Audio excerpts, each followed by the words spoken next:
So guys, I thought I'd do a quick tutorial on how to actually go for flathead and sort of those bread and butter fish with ultralight gear. You guys have seen me use this a lot if you do watch my YouTube. If this is the first time, like and subscribe. A little cheeky one there, a little cheeky intro. This is what we call a soft plastic, this bit here. This bit here, the hook to that weight that's attached to it is called a jig head. So what we do is when we're going ultralight, this size jig head is a 1/12 ounce jig head. You know, for a lot of people out there, you don't know what that means, but if you do go into BCF, 1/12 is a good place to start. That actual soft plastic, you can use anything you like. You can see it looks like a bit of a prawn.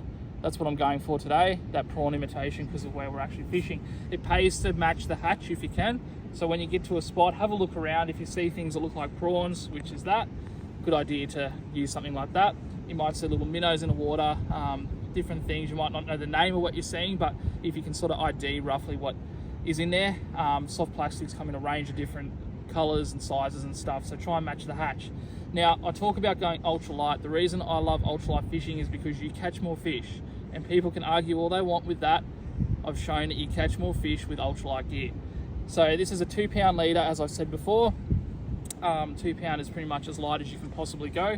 I've got about 2 meters, there's a knot there, maybe 3 meters of leader. So leader is the thing that you use to, it's like a shock absorber. So I'm using what's called braid as my main line. Braid doesn't have shock absorption, so when you get that fish and it has a crack, it sort of tugs it, and it's really hard to sort of hook a fish with braid. So if you're tying directly to braid, that makes you fishing a little bit harder. So always attach a leader to it. And again, this is 2 pound.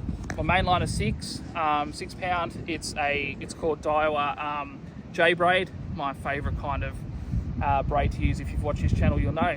I've gone with a 1000 size reel. That is the smallest reel you can go, and that's paired to a 1 to 3 1 to 3 kilo rod, which is only 6 foot, but that's all you need. So with this particular soft plastic, what I'm going to do is cast it out. Because I've got only 2 pound leader, it's going to make it really difficult to get a really good flick in, because I'm going to snap that lure off. So yeah, sort of easing it out, letting it hit the bottom, which I've just done while I was talking. Now it's sitting in the water.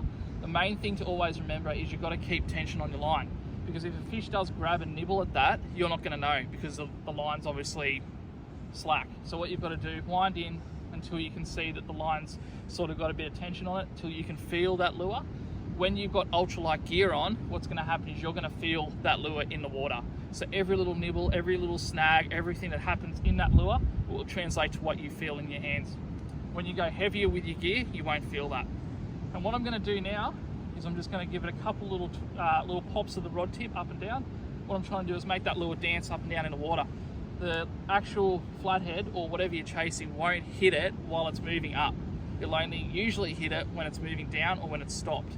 So up, letting it hit the bottom, keeping tension on that line at all times, letting it sit there for a bit, pop, pop, again tension on the line, reel in the slack, let it sit.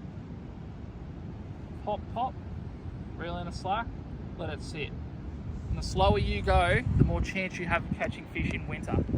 Fish are slow, they're not moving around a lot, they're waiting for their food source to come to them, they're conserving energy. So really slow, keep it slow, make sure you're patient. Fish will eventually come. When it does, give me a like and subscribe.